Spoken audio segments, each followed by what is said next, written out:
Et vous allez nous raconter cette traque du grêlé que vous avez menée avec vos collègues.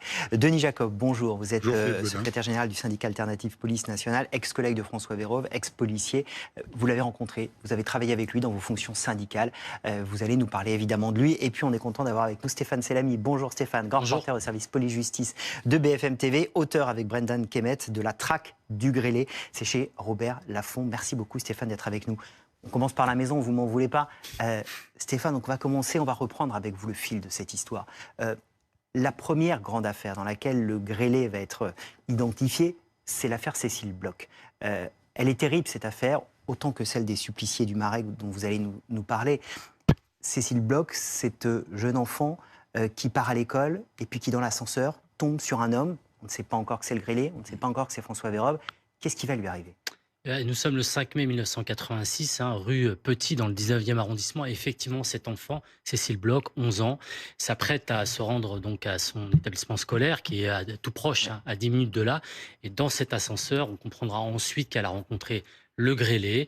Elle va être retrouvée, mais un peu plus tard dans la journée, puisque ses parents vont s'inquiéter de ne pas la voir rentrer à l'heure du déjeuner, puisqu'elle déjeunait tous les midis à la maison. Sa mère appelait pour vérifier que tout allait bien. Exactement, et là, elle n'arrive pas à la joindre. Et donc, son corps va être retrouvé au 3e sous-sol donc, de cet immeuble où habitaient ses parents, rue Petit, dans le 19e arrondissement. Le corps a été jeté sur un morceau de moquette et elle porte les stigmates, effectivement, d'un étranglement. Elle a également été violée et poignardée. Ce qui est important dans l'affaire Cécile Bloch, c'est que son frère, Luc, a pris l'ascenseur quelques minutes avant Cécile. Et dans l'ascenseur, il croise un homme qu'il ne connaît pas, qui s'avérera être le grêlé. C'est fondamental. C'est essentiel en fait, mais ce n'est pas le seul d'ailleurs. Son demi-frère, Luc, ce n'est pas le seul à l'avoir croisé. Ouais. Il y a plusieurs habitants, plusieurs riverains de cet immeuble qui ont croisé sa route et qui vont faire des descriptions plus ou moins précises, plus ou moins concordantes. Mais il y en a une qui revient évidemment, c'est celle sur sa peau et ce problème de peau, d'où ensuite ce surnom qui va effectivement lui être attribué de grêlé par une mauvaise acné en fait. C'est important parce que Alain, c'est ce qui va permettre de faire le premier portrait robot du grêlé avec toute la fragilité, et on le voit dans votre livre, on voit, vous y avez été confrontés, toute la difficulté de faire un portrait robot fiable qui permet véritablement d'identifier le grêlé. Ça donne des indices, mais ça n'a pas suffi. En fait, cette affaire est pleine de curiosité par sa durée, sa diversité et une foultitude d'éléments, d'ADN, de témoins, de victimes laissées vivantes, car l'affaire Bloch n'est que la deuxième. Il y a une première affaire qu'on va appeler l'affaire Marlène, puisque j'ai vu qu'elle avait donné un entretien à l'occasion d'une série en cours sur une autre chaîne que la vôtre, une chaîne publique.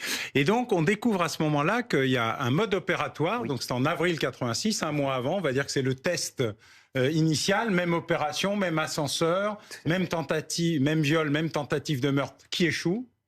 Deuxième opération, celle que vous venez d'indiquer. Alors, à nouveau des témoins.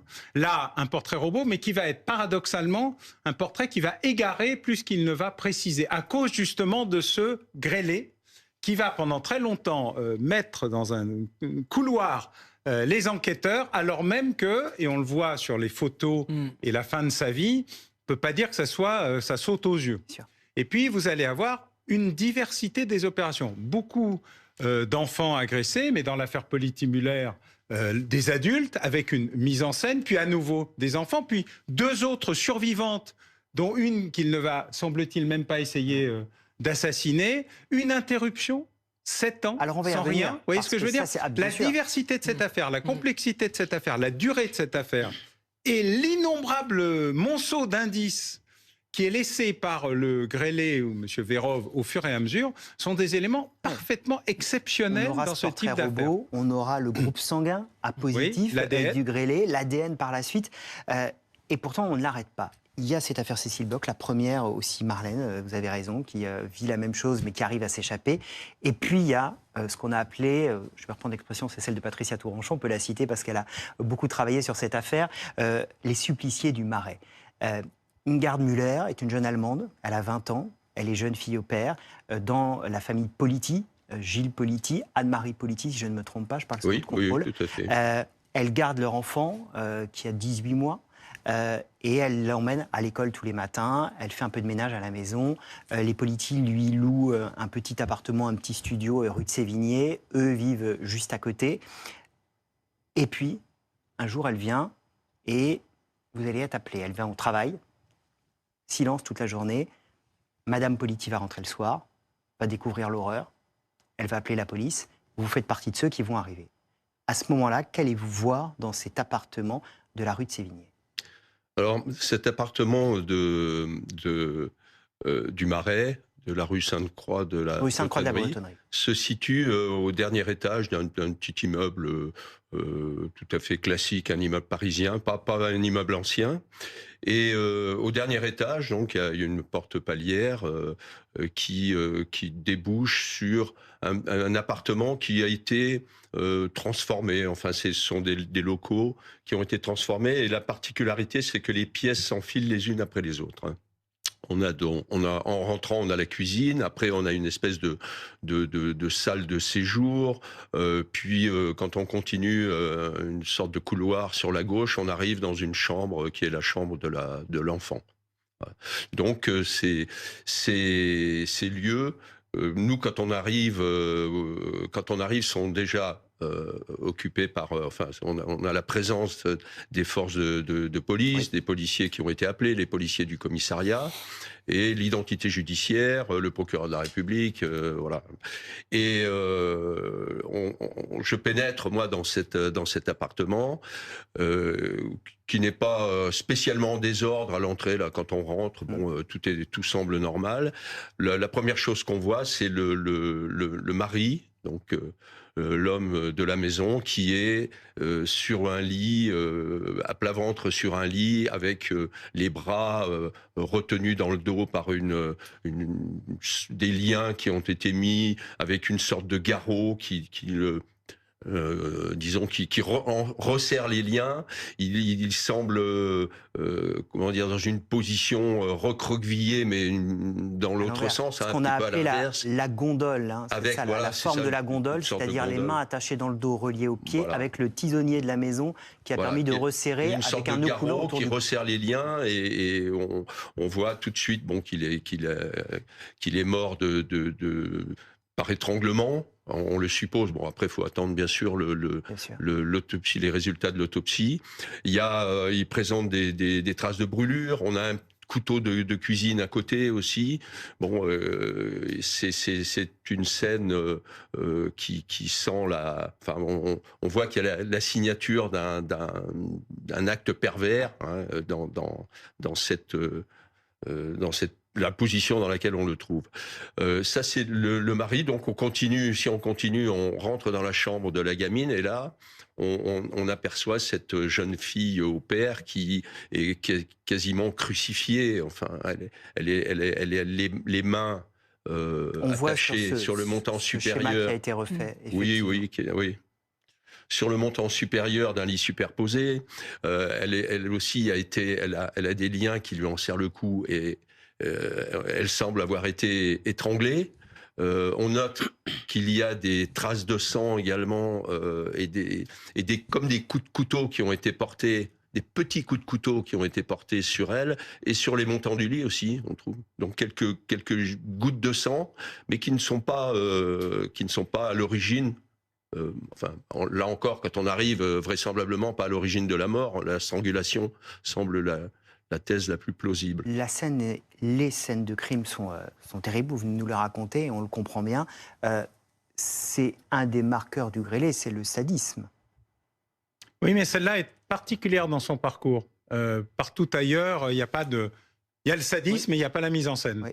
Là, on a le sadisme, le viol, l'étranglement, dans toutes les autres cas de figure, ou les tentatives de, car je rappelle, il y a quand même 3 survivantes. Par ailleurs, c'est les 2 seuls vrais adultes. Toutes les autres sont plus ou entre 8 et 14 ans. Donc voilà. Il y a ce qu'on ne sait pas aussi, hein, parce que dans la lettre du grêlé, il dit « Je me suis arrêté en 97, pour la police, il s'est arrêté en 94 ».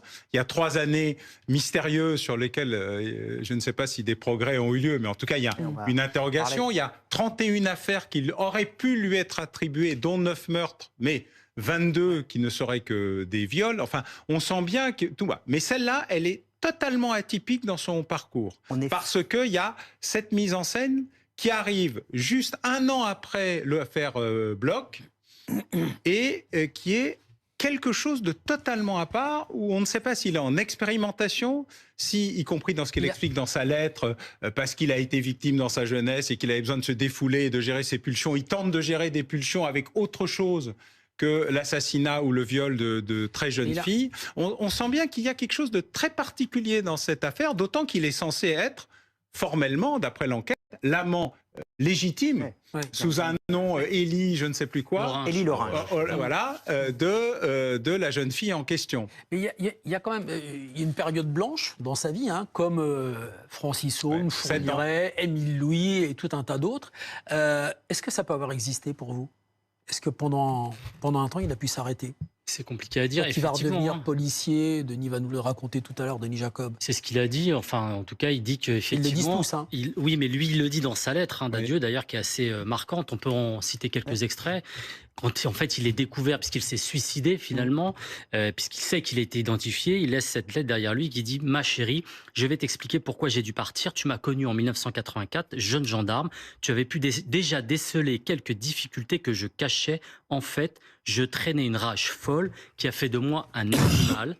Par période, je n'en pouvais plus et il me fallait détruire, salir, tuer quelqu'un d'innocent. » C'est ce qu'il dit dans les premières phrases. Et ensuite, comme vous l'avez rappelé, M. Bauer, il dit « Ces pulsions grandissantes se sont apaisées avec les naissances successives des enfants. » Il a eu 2 enfants. Ouais.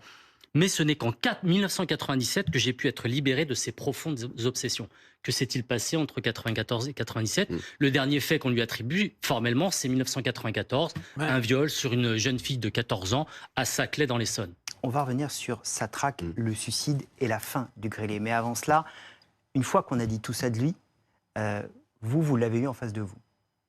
Personne ici ne l'a vu à part vous. François Vérove, c'était un collègue du syndicat. Oui. Qui se comportait complètement normalement, qui avait véritablement un visage tout à fait normal, sociable, bon collègue? Mon collègue, ce serait peut-être un peu trop dire. En tous les cas, moi, j'étais, entre guillemets, son supérieur hiérarchique au niveau syndical, puisque je gérais avec un autre collègue le département des Hauts-de-Seine, et François Vérove était l'un de nos délégués au sein du syndicat Alliance, et il était délégué des compagnies motocyclistes. C'était quelqu'un qui était toujours déjà tiré à 4 épingles, toujours très bien rasé, propre, très carré, je veux dire même psychorigide dans la façon d'aborder les choses. C'était un féru des textes. Il était très à cheval sur la loi, et d'ailleurs il a été, et ça peut paraître un peu paradoxal, mais il a été d'une grande aide syndicale pour renseigner nos collègues, puisque je l'ai connu en 2 temps. Moi, j'ai pris le département en responsabilité en 1995 et je l'ai côtoyé à partir de là jusqu'en 99. En 99, j'étais appelé à d'autres fonctions nationales, donc j'ai quitté les Hauts-de-Seine. Et lui, entre-temps, dans le début des années 2000, est parti dans le Sud. Et quand il est parti dans le Sud, on était à l'époque balbutiante de Facebook, qui n'existait pas encore, et j'ai mis en place un forum de discussion. Et je l'ai pris comme l'un de mes modérateurs, puisqu'il venait renseigner les policiers qui nous posaient des questions, et c'était un peu la Bible des textes législatifs, et il renseignait. Donc c'était quelqu'un qui était vraiment tout à fait normal. Alors, c'était pas un bout en train, que les choses soient très claires. C'était pas un bout en train, c'était pas un blagueur, c'était quelqu'un d'assez effacé, mais qui participait toujours à la vie syndicale. Moi, j'étais particulièrement choqué quand j'ai appris cette nouvelle, parce que je l'ai appris au saut du lit à 6h du matin par mon radio-réveil, où j'apprends que le grêlé est identifié en la personne de François V. Il se passe quoi, parce qu'au début, on ne donne pas le nom. Et François V m'a fait tilt parce que le pseudo qu'il prenait sur notre forum, c'était François V13. Et je me suis dit, en me levant, c'est quand même pas François Vérove. Et quelques heures après, on nous donnait son identité. Qu'est-ce que vous vous êtes dit profondément? Parce que profondément, quand on a je me suis dit comment... alors, que les choses soient claires, moi, je ne connaissais pas l'affaire du grêlé, j'étais syndicaliste, je n'avais pas accès au portrait robot, je travaillais pas dans un commissariat de police, donc je ne connaissais rien à cette époque-là, à cette affaire. Et là, vous revivez les années où vous l'avez côtoyé. Et on se dit... qui plus est, en prenant connaissance du contenu de la lettre qui a été très rapidement diffusée par les médias, où il parle de 97. Et 97, alors moi, je suis entre 97 et 98, mais c'est l'année où on l'a géré syndicalement quand il a rencontré ses problèmes de dépression. Et donc, ça corrobore un peu ce qu'il écrit en disant qu'il a été pris en charge parce qu'effectivement, il était venu... Qu'est-ce qui s'est passé en 97 ? En 97, alors, il y a un matin, il est venu nous voir dans un état, il était livide, un peu d'écume au bord des lèvres, très énervé, on ne savait pas pourquoi, et bon, qui nous a expliqué qu'il était en souffrance, qu'il allait consulter. Effectivement, quelques temps après, il venait nous revoir en disant, bon voilà, je suis sous traitement, je suis obligé de m'arrêter, donc il va s'arrêter, il va se mettre en arrêt maladie un certain temps, qu'il allait consulter, et puis il a eu des problèmes. Alors je sais pas si c'est en même temps, parce que ça remonte à quelques années, mais en tous les cas, il y a eu une concordance d'événements où il a eu aussi des problèmes relationnels avec sa hiérarchie locale, et il nous a sollicité syndicalement pour qu'on lui obtienne une mutation au commissariat d'Asnières. Donc il voulait quitter les motos. Donc on est allé négocier ça avec le directeur de l'époque, et il a accepté, et donc on l'a fait muter comme BIVP. Alors BIVP, c'est... Brigade d'intervention de voie publique. Voilà, mais pour les téléspectateurs, disons, on va dire, c'est le RG local du patron. Ouais. C'est les yeux et les oreilles du chef de service. C'est lui qui fait le lien avec les autorités locales, avec les associations. Et tout ça se déroule l'année du meurtre de Cécile Bloch, l'année des suppliciés du Marais. Alain Vasquez. Non, 97. 97, pardon. 97. C'est justement la période où il dit que ça s'est arrêté en 97. 87, pardon. Alain Vasquez, il a hanté vos nuits et les nuits de la brigade criminelle? Alors, quand on arrive sur une scène de crime particulièrement atroce comme celle-là, bon, la première chose qu'on cherche, c'est à savoir quel mobile finalement a amené l'auteur à commettre des actes. Un homicide en lui-même, bon, on voit qu'il peut y avoir des raisons. Bon, là, si vous voulez, le fait qu'il y ait deux personnes déjà, bon, ouais. Ça nous amène à penser autrement. La première fois, on se demande dès le début s'il y avait un type tout seul pour faire ça, parce que bon, maîtriser deux personnes, c'est pas non plus très très aisé. Et ensuite, quelles pouvaient être les motivations à l'époque. Alors, on est dans un premier temps de l'enquête. Donc, pour nous, quand on regarde un petit peu la situation des deux victimes, on se rend compte qu'il se passe quelque chose déjà entre elles. Donc, il faut voir ce qui se passe dans la vie de l'homme, ouais. Ce qui se passe dans la vie de la jeune fille, et ce qui se passe entre deux, qu'est-ce qui pourrait amener quelqu'un à s'en prendre de cette manière-là. Parce qu'il y a pas de, enfin, on a constaté le vol de quelque chose, enfin des appareils photo, oui. Mais ça semble quelque chose d'accessoire. Ça semble pas être le mobile. Le début de cette enquête. Ce qu'il faut rappeler, et ce qui est important aussi, c'est que la brigade criminelle, à l'époque, travaille que sur ce double meurtre, en fait. Oui. Puisque sur l'affaire Cécile Bloch, elle n'est pas liée du tout. Oui, ce que disait Alain, les affaires sont tellement différentes. Puisque de toute façon, on va faire le lien qu'en 2000, je crois, au cours de l'année 2000. Voilà, où là, à ce moment-là, on fait le lien formellement entre le meurtre de Cécile Bloch et les faits Politi-Muller. Comment on va arriver à l'identifier? Alors, c'est très long, c'est tout l'objet de cette traque, mais en quelques mots. Enfin, c'est très long. C'est vrai que cette affaire, et c'est ce qu'on raconte d'ailleurs dans notre livre La traque du grêlé, elle doit aussi beaucoup à une personnalité, c'est celle donc de la juge d'instruction Nathalie Turquet, qui elle va en fait hériter entre guillemets de ce dossier à l'été 2014, puisqu'elle va reprendre en fait la suite d'une de ses collègues qui était déjà à l'instruction. Je crois que de mémoire, dans cette affaire, il y a dû y avoir 6 ou 7 ou 8 juges d'instruction qui se sont succédés. Et à l'été 2014, elle se penche et elle va vraiment se plonger littéralement dans la lecture de l'intégralité des procès-verbaux qui ont été effectivement rédigés depuis le début de cette affaire, donc 1986-1987. Elle va tout remettre à plat. Et c'est elle qui, à un moment donné aussi, fait la déduction et surtout acquiert la certitude qu'on a affaire à un membre ou un ancien membre des forces de l'ordre. Et c'est de là que tout va partir, en fait. Et elle va demander des contrôles ADN sur 750 policiers, c'est raconté dans votre livre, et c'est comme ça qu'il va se sentir traqué et se suicider. Un dernier petit mot, Alain Bauer, on aurait tellement de choses à raconter, mais en 2019, François Vérove va participer à un jeu télévisé chez Nagui, arrive, tout sourire. C'est un tueur qui ne se cache pas, François Vérove. Mais en fait, il s'est jamais caché. C'est ça qui est extraordinaire dans cette affaire. Il y a un nombre de témoins invraisemblable. Il y a des traces de sang, de l'ADN, des rencontres, la carte de police dont il se sert. Donc, tous ces éléments font de ce cas un élément totalement atypique. Et à un moment, d'ailleurs, je pense qu'il cherchait à se faire prendre. À la fin. Je suis pas convaincu. Comme un processus. Parce que le fait de se rendre aussi visible et aussi lisible est un élément qui fait partie quelque part, et on le sent bien dans sa lettre. Alors, comme tout un chacun, mais la lettre, elle est quand même extrêmement détaillée, y compris sur des sujets que personne ne lui reproche. Notamment la fameuse partie 94-97, qui reste aujourd'hui un mystère, notamment les 31 affaires qui auraient pu lui être attribuées.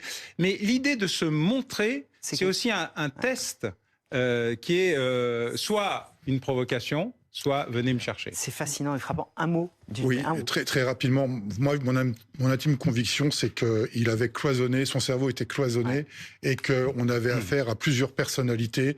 Ce que je disais tout à l'heure en coulisses, un peu le Dr Jekyll et Mr Hyde, c'est-à-dire qu'il avait conscience de qui il était quand il était policier, il était conscient de ce qu'il était quand il était criminel, mais il n'y avait pas d'interconnexion, à mon sens, entre les deux, parce que pour tenir aussi longtemps et avoir cette vie normale en tant que policier à nos côtés, franchement, on peut dissimuler un certain temps, mais...